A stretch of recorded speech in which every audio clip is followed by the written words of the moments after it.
Bueno, buenas tardes. Estamos ya concluyendo el evento durante el día de hoy. Y bueno, la propuesta que os traemos es hablar sobre si los institucionales están entrando en el mundo cripto y si lo están... Si est- ¿Nos Vale. paramos? A la foto ahora.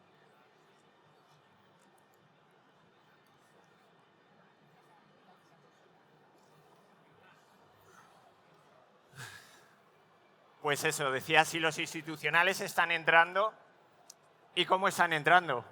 Si están entrando, no sé si alguno de vosotros sois institucionales. Levantad la mano si hay algún institucional. Bueno, están entrando. Bien ahí. Un par de ellos. Vale, lo primero es presentar al panel. Están con nosotros, está Joel Weinstein de Orionex. Están Alejandro Gómez de la Cruz, de Alphabet, Jesús Pérez, de Dragon Stake y Carlos Martín, de Swisspot. Bienvenidos todos. Y lo primero que os quería preguntar es eso, ¿están entrando los institucionales realmente en el mundo cripto? Si queréis, una contestación rápida y... Sí, empiezo yo si queréis. Sí, desde luego, de maneras muy diversas, porque institucional es una palabra bastante paraguas, o sea, entran desde bancos, fintechs y empresas dedicadas al sector financiero, pero también corporates que se dedican al real estate o a otras cosas. Sí están entrando de maneras bastante diversas, con diferentes tipos de instrumentos, que con suerte ahora profundizaremos. Y te diría que principalmente desde el año pasado, es donde nosotros, al menos en Swissquote, hemos visto más flujo entrar. Yo diría que también, por otra parte, se está creando una nueva generación de institucionales. O sea, tenemos las institucionales como alguien, un tercero, que invierte mucho capital de inversores y que está regulado. Yo creo que a día de hoy los fondos, los hedge funds, son nuevos institucionales. Hay muchos brokers que son nuevos institucionales, que están regulados. O sea, yo creo que realmente están entrando, pero creo que hay una nueva generación de institucionales que para mí son los que están liderando todo el movimiento. Sí, yo por complementar un poco lo que dice Jesús, efectivamente están cada vez entrando más. Aparentemente, quizá hay menos institucionalización de la que se puede ver desde fuera, porque también mucho retail está entrando a través de productos institucionalizados como los ETFs, de los que seguro que luego hablamos, pero el crecimiento se está viendo sin duda. Lo que sí que estamos viendo nosotros como fondos, sobre todo, es nuevas estructuras, como dice Jesús, que quieren adentrarse. Sin embargo, todavía nosotros estamos percibiendo que los fondos tradicionales o estructuras tradicionales de inversión están entrando todavía tímidamente, pero el crecimiento va a más cada año, ¿no? Entonces yo creo que de aquí a unos años podremos empezar a hablar de una institucionalización real y normalizar a cripto como un activo dentro de portfolios más tradicionales que ahora existen, pero son la excepción y no la regla. Bueno, sí, yo creo que efectivamente los institucionales han venido entrando cada vez con más fuerza y hemos visto dos tipping points muy importantes. Primero los ETF, la aprobación de los ETF en Estados Unidos y ahora el Genius Act. Y nosotros lo que estamos viendo en Latinoamérica es que los institucionales están cada vez entrando con más fuerza en el mundo de las stablecoins y pagos cross-border. Y Alejandro, en el mundo de los fondos, de la gestión de patrimonios, ¿tú por qué crees, por un lado, que no ha habido tanto interés hasta ahora y ahora que lo hay, ¿para qué lo utiliza en este caso un fondo de inversión o cómo está entrando en este mundo de los criptos? Bueno, yo creo que interés viene habiendo de bastante antes de lo que pueda parecer. El problema era que la regulación todavía no estaba madura, de hecho está empezando a estarlo ahora, no estábamos listos del todo. Entonces, ¿qué ocurre? Que tú a un fondo tradicional o a un family office o cualquier vehículo, por hacerlo lo más genérico posible, ofrecerle directamente una compra de Bitcoin, por poner un ejemplo, a mercado en una plataforma en una fecha donde ni siquiera existían regulaciones como las que podemos encontrar hoy como MiCA, donde las regulaciones de prevención de blanqueo de capitales ni siquiera cubrían en su paraguas a esto, generaba pánico. Y de hecho se generaba mucho el debate de no, es que la banca tradicional no quiere que cripto entre. No, la banca tradicional tiene un modelo de negocio X con X volumen y cripto era una cosa demasiado pequeña con una regulación demasiado ambigua para entrar. ¿Qué pasa? Que a medida que estos raíles regulatorios se han ido creando, esto ha favorecido que los fondos puedan entrar a través de cosas más que se hablan en un lenguaje, por así decirlo, que la banca entiende, ¿no? De productos ETFs, ETNs en Europa, etcétera, etcétera. Y ahora es más sencillo para ellos acceder a una cosa que siempre que haya volumen, liquidez, inversores queriendo entrar, la banca va a querer ofrecer un producto para ellos. No son tontos y por eso son comisiones que se cobran, ¿no? Sin embargo, ahora los raíles están puestos y antes no. Para mí esa es la gran diferencia. Y Jesús, ¿cuál crees que es la motivación de estas instituciones a la hora de decidirse por introducirse en el mundo cripto? Oye, yo creo que claramente siempre como digamos, la motivación siempre es estratégica. Yo creo que ahora hay empresas que se están diferenciando estratégicamente para posicionarse en este tipo de productos. Yo creo que es una parte. Y la otra parte claramente es la rentabilidad, pero no la rentabilidad pura y dura, sino yo creo que también una descorrelación, un acceder a un tipo de activo diferente. Yo creo que esto es lo que realmente ahora mismo es, como digamos, una propuesta. Y fundamentalmente a día de hoy, el no ofrecer este tipo de activo empieza a ser también ya algo que penaliza porque puedes perder clientes. Con lo cual yo creo que a día de hoy es más una diferenciación estratégica en algunos casos para posicionarse como un pionero y en otros casos que está siendo uno de los mejores productos financieros esta última década, con lo cual creo que se juntan las dos cosas. Carlos, desde el punto de vista de un banco regulado, ¿qué tipo de productos son los que están más interesados en este tipo de clientes? O sea, nosotros teníamos primero la barrera de acceso, que en este caso era una barrera regulatoria propia. Suiza fue muy pionera con todas las normativas cripto, blockchain. Como banco era incluso más complejo, porque un banco no está solo regulado a nivel nacional. Nosotros estamos regulados por FINMA, por ejemplo, pero luego por la CSSF en Luxemburgo. Tienes que añadirle otras capas, como Basilea III, por ejemplo. Entonces, como entidad financiera, como banco, el primer problema fue el acceso. Entonces, al principio, ¿qué ofrecíamos? Pues lo poco que había. El spot a través de nuestra plataforma y los AMCs, que fueron uno de los primeros productos en los que, por un coste bastante alto, se empezaron a, digamos, a instrumentalizar las criptos en un producto con un ISIN, que al final eso es fundamental para la mayoría de institucionales. A veces por cosas tan ridículas como que no tienen un back office que soporte algo que no tenga ISIN, y a veces simplemente porque tienen un mandato, porque ellos a su vez están regulados y solo pueden acceder a productos con ISIN. Entonces esa barrera de acceso fue la primera. Ahí evidentemente dominaban los productos que había, es decir, AMCs y spot. A través de los ETFs, del boom que ha venido de Estados Unidos, de la regularización generalizada en Europa con MiCA, ahí es donde hemos empezado a ver por fin y poder estudiar si hay diferentes tipos de clientes que compran diferentes tipos de productos. Y ahí nos hemos encontrado una falta total de homogeneización, sobre todo en institucional, pero en retail también. O sea, Swissquote te ofrece criptos spot desde 2017, pues he tenido un inflow retail en 6 meses de más de 150 millones en ETFs de Bitcoin cuando salieron. Entonces, al final es la percepción que tiene cada cliente del riesgo, clientes que te decían, no, yo quiero comprar criptos con vosotros y guardarlas con vosotros, pero quiero que me bloqueéis las transferencias. No quiero que haya ningún eje ningún punto de ataque, ¿no? Entonces, al final es muy diverso. Ahora lo que nos estamos dando cuenta es los que empezaron con ETFs, ahora de repente empiezan a hacer números y dicen, bueno, quizás el spot nos salga mejor, teniendo en cuenta que estamos dentro de un banco y es un entorno regulado, y el regulador, por otro lado, a mí como entidad regulada me lo permite, pero otros se han quedado, digamos, atrapados en productos con ISIN, porque no tienen elección.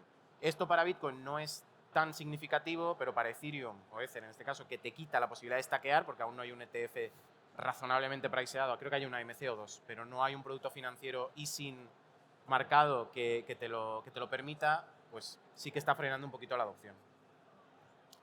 Y Joel, desde el otro lado del charco, en este caso desde Latinoamérica, donde el mercado cripto para el público retail pues parece que ha avanzado bastante rápido. ¿Cómo se están adoptando este tipo de productos también desde el lado institucional? Sí, mira, yo te diría que efectivamente en Latinoamérica la industria de cripto ha venido creciendo fuertemente.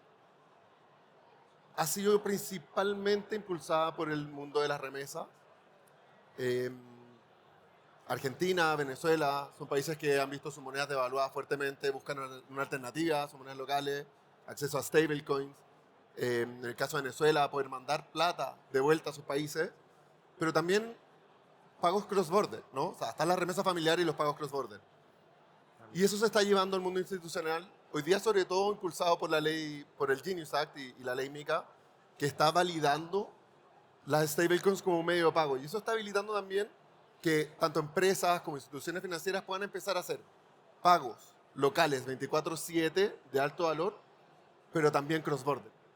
Yo diría que ese ha sido el principal impulso que han tenido el mundo de las criptomonedas en el mundo institucional en Latinoamérica. Y esto a pesar de que han habido ciertas iniciativas, ETF que se han lanzado, en el caso de Chile, por ejemplo, pero que no terminan teniendo tanta atracción. Nos hemos dado cuenta que efectivamente el mundo de las stablecoins y la remesa y pagos cross-border han sido el principal driver de opción. Primero en el retail y hoy día en el mundo institucional.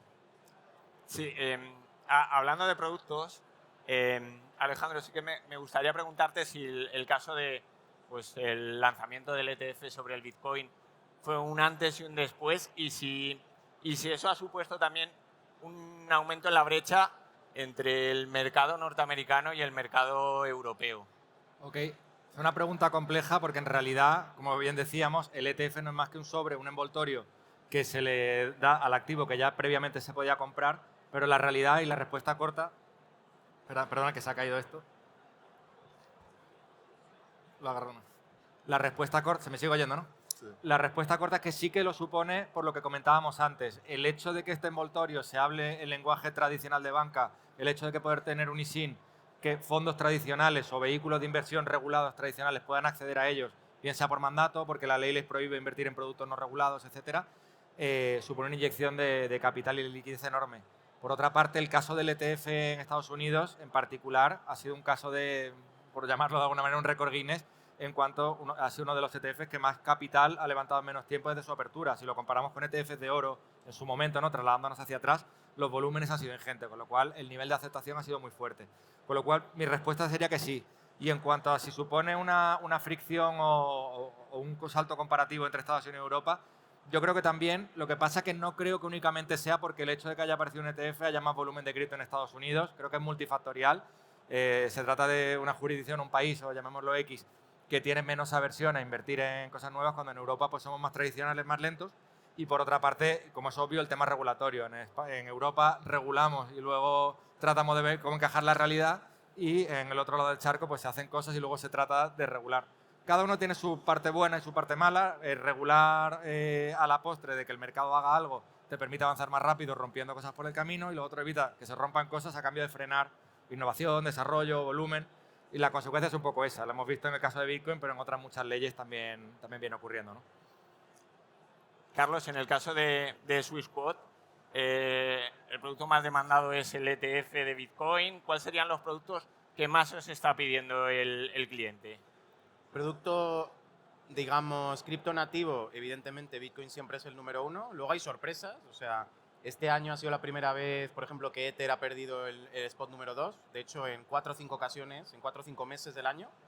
Primero contra Solana, luego Ripple 2 meses consecutivos y luego Solana, que volvió a aparecer también. Entonces, en el flujo spot, que es algo más retail que el flujo de producto con ISIN, vamos a llamarlo así, sí que hemos notado algo de varianza. En el producto ISIN-based no hay magia, o sea, siempre es Bitcoin primero, siempre en general los 3 asset managers por pricing más baratos, eShares, Vanguard y el otro, no, Vanguard no es, Franklin Templeton creo que es y el otro. Entonces, ahí no hay muchas sorpresas. Lo que sí que empezamos a notar es ese corporate, ese institucional que compró cripto hace 2, 3, incluso 5 o más con nosotros, ahora empieza a demandar cosas más exóticas y sobre todo empiezan a demandar índices. Para nosotros, como banco y con el tipo de cliente que atraemos y que tenemos, los índices, con lo popular que son los ETFs en el mundo de la inversión, es algo básicamente que nos acosan los clientes para conseguir, porque es un producto fácil, temático, ahora se lleva mucho, ¿no?, en Modern Portfolio Theory la tematización de las inversiones, ya no es tampoco necesariamente equities y bonds 60-40, ahora ya se va un poquito más allá, se buscan aspectos muchísimo más sofisticados en cuanto a la correlación, como decía Jesús. Entonces ahora ya es, bueno, vale, sí, Bitcoin, pero quiero un poquito de exposición a cosas que no entiendo, porque muchas veces con gestores institucionales te lo dicen abiertamente, pero entienden a nivel cuantitativo, que sus equipos de cuantitativo se lo dicen, que les viene bien para la gestión de portfolio. Ahí las aseguradoras, pequeño guiñito a ellas en Suiza, que al final tiene una cantidad de dinero que invertir y movilizar cada mes descomunal, ahí es donde ves una alocación del 0,25% a criptos, se han dado cuenta el beneficio que les traía, y es una entidad, son entidades hiperreguladas, o sea que solo pueden comprar ISIN y producto AAA, vamos a llamarlo así, que antes compraban strategies sin decírselo a nadie, seamos honestos, y ahora vemos mucho flujo. Entonces yo creo que eso. Y como actual, pues Bitcoin, los tres grandes, y luego de vez en cuando se cuela el que tenga más volatilidad o un price action muy, muy atractivo, con un poquito de FOMO, y si no, cualquier cosa que sea, como digo yo en la oficina, que les he enseñado la palabra, un popurrí de cosas. Es lo que más se demanda. Joel, nos interesa vuestra visión desde Latinoamérica. ¿Qué papel puede jugar un exchange como Orion para ser el puente entre ese inversor retail y el inversor institucional? Bueno, diría que justamente esa es una de las razones por las cuales estamos acá, a pesar de que nuestro mercado es Latinoamérica. Estamos hoy día acá en España y, entre otras cosas, es cosa de ver qué es lo que está pasando en el mercado, ¿no? O sea, en el caso de VA, que está por ahí dando vuelta, sacando liquidez de Bitstamp, ¿no? Nosotros ya tenemos una capacidad instalada en el mundo del retail, el mundo institucional está buscando alternativas para entrar en este mundo. Y eso es un poquitito lo que nosotros como Euronext estamos haciendo. Partimos como un exchange de criptomonedas y lo que hicimos es mutar un poquitito nuestro modelo de negocio hacia la infraestructura como servicio, infra as a service. Cosa que institucionales puedan salir a ofrecer este mundo, sea Bitcoin, Ether y otros criptoactivos, mediante nuestra tecnología. Y ser ese bridge entre el retail, los institucionales y que además puedan los institucionales ofrecer estos activos directamente al retail, ¿no? Manteniendo la esencia, porque al final del día escuchaba un poquitito el tema de los ETF y todo eso, que está buenísimo, pero al final del día no tienes tu custodia, ¿no? Que es la esencia de esta tecnología. Entonces lo que nosotros estamos buscando hacer es decir, ok, que los institucionales puedan salir a ofrecer esta tecnología, Bitcoin, Ether y qué sé yo, manteniendo el ethos que hay detrás de todo esto, que es básicamente tener tu propia custodia y ser dueño de tus activos y poder llevarlos por el mundo. Que un poco a colación con lo que está diciendo él, hay que entender que para mucho retail de la primera generación la autocustodia era algo prioritario porque al final nacía un poco de esa idea. Pero para un corporate o un institucional cualquiera que lo que quiere es exposición al precio del subyacente, que gestionar el subyacente les supone hasta un riesgo que no quieren tener. Entonces, al final es un poco ese choque, ¿no?, de las dos generaciones, la generación de la privacidad y del self-custody y la generación de no, yo lo que quiero es este asset porque cuantitativamente mi estrategia que nadie entiende de portfolio tal es el asset que necesito. Entonces, es algo importante y a recalcar. Y que es la razón por la cual le fue tan bien a los Ahí ETF, está, ¿no? Porque ahí era el está. miedo del institucional, bueno, lo compro y ahora ¿qué hago? ¿Cómo Eso lo es. custodio? ¿Cómo lo...? Y Entonces, algunos claro. institucionales, os puedo confesar, que te venían a la due diligence a hacerte a ti, como banco regulado nos venía, y los setups que tenían ellos de, no, sí, yo lo mando de un exchange tal y luego a vosotros. Y yo, pero tu wallet de en medio, vas a mover 150. Ah, no, es un ledger de estos, que tengo en un cajón. Y yo, madre mía. Sí, al final yo soy un ejemplo viviente de lo que ha puesto. A título particular, yo sí que también recomiendo la autocustodia siempre y cuando haya conocimiento. Yo digo, al final lo que tienes que promediar es qué riesgo tienes en que se te olviden las claves versus que te roben, hackeen, etcétera y tal en una plataforma. Pero más allá de eso, como un institucional, tú tienes un modelo de negocio y para ti la custodia es un riesgo que si es tercerizable lo tienes que tercerizar, porque al final estás asumiendo un riesgo que no te da ningún tipo de provecho, rentabilidad, etcétera. Y la tendencia para una institución necesariamente es esa, ¿no? Es algo que no quieres tener en cartera. Eso también por aportar un poquito, fíjate, creo que los ETFs son un producto que van a sufrir un poco lo que han emergido, estas empresas que han emergido para intentar buscar un yield en estos activos. Efectivamente. Hablamos del staking, que yo creo que es una cosa, sobre todo a raíz de un poco de la parte en la que entra a jugar ya sobre todo Ethereum y empieza a haber ya un volumen de staking muy importante. Y entonces el yield, la industria financiera del yield es realmente importante. Y lo que han hecho empresas como Strategy o está haciendo Banadi, por ejemplo, en España, es ofreciendo un activo, un producto que no ya te da exposición al activo, sino te da un yield sobre ese activo. Eso es. Entonces yo creo que eso empieza a ser interesante. Por ejemplo, en ETH, en Ethereum, empieza a haber ya casi más, más activos en estas empresas que en el propio ETF y nos estamos planteando realmente, por las dificultades del staking, que realmente hay que buscar el yield. Ya es mucho capital el que tenemos y el yield es importante. Entonces yo creo que esa parte va a jugar un papel importante y ahí los ETFs de momento no están dando una solución. No. Lo puedes encontrar evidentemente en soluciones más institucionales, pero lo puedes encontrar incluso en empresas que buscan el yield tanto en el staking como en otro tipo de estrategias por apalancamiento o por generación de volumen con eso.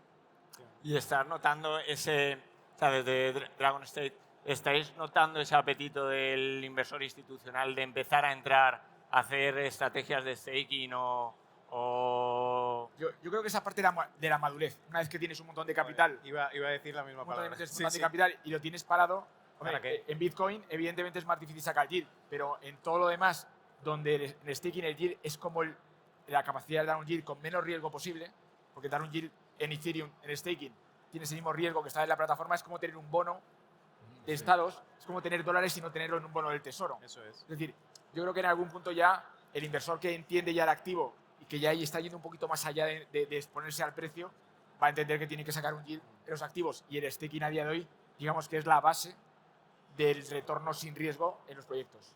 Sí. Es que la madurez del cliente es fundamental y sobre todo en institucional, porque primero es el asset. Ah, vale, ya tengo exposición a este precio. Ah, pero me están diciendo que esto paga, pues hay assets que bastante poco, ¿no? Cardano, Ethereum, moderadamente poco, sobre todo Ethereum, que ya está incluso deflacionista durante un cierto tiempo y demás. Pero para un asset como Solana, por ejemplo, donde ya estás en un 7, hostia, te estás dejando un 7% al año in kind, porque luego si lo cambias a dollar value, la diferencia puede ser abismal, te lo estás dejando en la mesa pues porque no puedes. Los ETFs además están, por desgracia para ellos, de momento autolimitados por la regulación, no porque BlackRock, Franklin Templeton o quien sea no sean capaces Y por la o tengan liquidez. las ganas. Y segundo, la liquidez. Ethereum, para un institucional, el staking de Ethereum, y soy breve, es una incertidumbre. La cola de Unstake, tú se lo explicas en una reunión seria y claro, llega un momento que tienes que decir, no, esto es que tiene una cola. Es FIFO, first in, first out. Y se quedan mirándote en plan de, a ver, chaval, ¿qué me estás contando aquí? Pero esa parte, la parte de liquid staking, está haciendo un papel también importante. O sea, Eso creo que y esa parte va a ser fundamental. Son miles de millones lo que estamos hablando de yield Sí, sí. en todo este mercado. Yo creo que Poquito de tiempo lo entenderán y poco a poco se irá. pensáis irá entonces sofisticando. que el mayor reto con el que se enfrenta la industria es básicamente el desconocimiento o madurez de este perfil de cliente del producto cripto, ¿no? Sí, yo sin duda. O sea, no. de hecho, la parte de los no veo índices, yo otra. también gestiono un fondo que tiene un poco un índice, hedge fund. La parte de los índices, de alguna manera, vuelve a ser aplicar un poco de diversificación, de entender que el mercado va más allá de un activo y de que realmente hay que exponerse de una forma, como si dijéramos, más amplia. Yo creo que estamos. Bitcoin, desde luego, es un activo que nubla un poco todo lo demás, pero que tenemos un mercado que para mí es el nuevo Nasdaq. Entonces, yo creo que ahí es donde tenemos una oportunidad realmente generacional de estar expuesto a un mercado que está creando valor. Incluso a veces lo vemos en bolsa, que salen como Circle, cosas que son cripto, o estamos viendo Tether, de que ese valor que se está creando, yo creo que ahí está expuesto ya de una forma como si dijéramos más madura. Sí, ¿no? Y además están encontrando sus propias maneras. Nosotros, siempre cito últimamente un nuevo cliente que ha entrado, que es un grupo de brokers bastante grande, que hacen estrategias de tesorería, tal. Las stablecoins para ellos pues les ha cambiado un poco la vida en cuanto a gestión, pero luego tú te los ves, empiezan a comprarse EBIT, empiezan a shortear futuros en el CME, empiezan a hacer estrategias de carry trade y es como, para ellos eso es pinta y colorea. Claro, ellos oyen hablar de DeFi, ven esos yields tal y cual, pues no se quieren meter, pero esos traders, operators clásicos, TradeFi, como lo era mi padre en su día con renta fija, que hablaban ahí de cable, kiwi aquí, ahora están encantados porque ya tienen sus futuros, ya tienen sus ETFs, ya tienen todo su entorno regulado, actúan con sus plataformas y con sus movidas, con el chat de Bloomberg si hace falta, y se montan sus estrategias. Y tenemos clientes en Bitcoin Yield con EBIT, se sacan un 4 a 6% de yield al año. Que tú le dices esto a alguien on-chain en AVE que paga 0,5, 0,6, que es un poco el base rate, y dices, hostia, no está mal. Y en cuanto a regulación, ¿echáis algo en falta para que esos fondos institucionales, esos planes de pensiones inviertan en producto, en activo digital? Desde luego que sí. Además, yo creo que todo el tema de debate MiCA ha nublado mucho todo el debate regulatorio. Parece que toda la regulación en este lado del charco es MiCA, pero MiCA regula las fichas, pero no el tablero. Es decir, por ejemplo, en regulaciones de fondos, que la gente dice, oye, ¿por qué todos los fondos cripto están en jurisdicciones offshore? Ni siquiera es por un tema fiscal, porque los fondos tradicionalmente tienen fiscalidad baja en cualquier jurisdicción. Es porque están tratando, los que intentan hacerlo por Europa, un fondo tradicional, o sea, un fondo cripto, por así decirlo, que las regulaciones preexistentes no sirven. A nivel de custodia, hay un montón de herramientas y elementos en la llevanza de un fondo cripto que no están previstas en la regulación. Ha habido jurisdicciones más ágiles que han permitido adaptarse, pero todavía queda mucho para llegar ahí. Entonces, existen un montón de elementos de la industria cripto que no se han tratado de regular todavía, quizá porque no hay volumen, porque quizás la demanda todavía no es suficiente, pero hace que estemos en unos terrenos de los que nadie habla, pues si se habla mucho de cripto con respecto a Mica, con respecto a stablecoins, etcétera, porque claro, la demanda retail es tan ingente y tan grande que sí o sí había que regularla. Sin embargo, hay otros sectores tipo gestión de fondos y cuestiones similares que son los grandes olvidados a día de hoy, pero yo creo que es cuestión de tiempo y demanda del mercado. Joel, y desde el punto de vista de un exchange, ¿cuál sería el mayor reto en relación al mercado institucional? Mira, yo diría que es básicamente lo que se ha repetido varias veces. O sea, es parte de la maduración del mercado, hay que seguir esperando. Yo te diría que, o sea, yo escuchaba y decía, bueno, yo creo que nadie se esperaba que íbamos a estar acá hoy, cómo ha avanzado todo en el mundo institucional, ver bancos ofreciendo Bitcoin, Ether. Eh, yo creo que la cosa va para allá de todas maneras. Yo creo que la regulación, bueno, puede ser muy buena o muy mala, ¿no? Vimos lo que pasó con la BitLicense en Nueva York el 2014, que destruyó la industria por muchos años, pero me da la sensación de que los reguladores en muchas partes del mundo están con la intención de hacer que esto florezca. Eh, una buena regulación va a hacer que los institucionales tengan más confianza y eso eventualmente va a hacer que todo esto siga floreciendo y los exchanges sigan teniendo buena relación con los bancos. Porque, ojo, el principal problema que tiene un exchange y que ya ha tenido históricamente son las cuentas bancarias, ¿no? Es los miedos que tienen los bancos a tener exposición a los exchanges que ofrecen estos activos.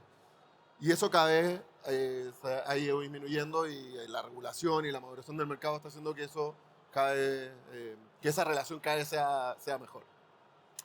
Estamos en una industria que ha nacido desde el mundo retail, ha nacido porque muchos retail se han autoorganizado y la han sacado adelante. Y a mí me gustaría preguntaros para finalizar, ¿qué papel creéis, o sea, cuán grande va a ser ese mercado institucional en el mundo cripto si nos volviéramos a sentar en este mismo estrado dentro de 5 años? Bueno, yo sin duda creo que va a ser ingente, pero esta pregunta además, el mejor momento para poder responderla es ahora, porque ya los caminos están dibujados. Hace unos años la pregunta era si esto iba a seguir existiendo años después. Yo creo que esa duda ya está saldada y la tendencia ya la vemos. Estamos viendo cómo las primeras instituciones se están creando vehículos concretos para operar esto. Ya estamos viendo primeras intencionalidades de vehículos tradicionales queriendo meter esto en cartera y para mí, si volvemos a tener esta reunión en unos años, que va a ser obvio que Bitcoin va a ser una parte protagonista dentro de casi cualquier portfolio, en términos generales, ¿no? de los vehículos que veníamos acostumbrados a ver con grandes cantidades. Entonces, yo estoy casi seguro que ingente. Yo aquí definiría dos cosas, activos cripto nativos. Yo creo que va a haber un montón de creación de valor en activos que se van a financiar directamente en cripto, pero yo creo que la infraestructura de mercados va a ser cripto. O sea, creo que los mercados de capitales, igual que fuimos de corros a continuo, vamos a ir de continuo a cripto. Eso quiere decir 7x24, global. Es decir, creo que vamos a empezar a ver cotizar todo porque creo que la estructura de mercado va a ser esta. Y el que no esté en esta estructura de mercado es como el que sigue en corros habiendo, ¿cómo se llama? Transferencias, trading digital. Creo que el que esté en digital solo va a estar no operando 7x24 y no va a ser global. Por lo cual yo creo que independientemente de cómo sean los activos, la infraestructura de mercado creo que va a ser esta. Así como dato, los corros en la Bolsa de Madrid, que no está muy lejos, siguen en activo, ¿eh? Al menos hasta hace 2 años que lo miré, Cementos Molins, que me llamó mucho la atención, sigue cotizando en corro.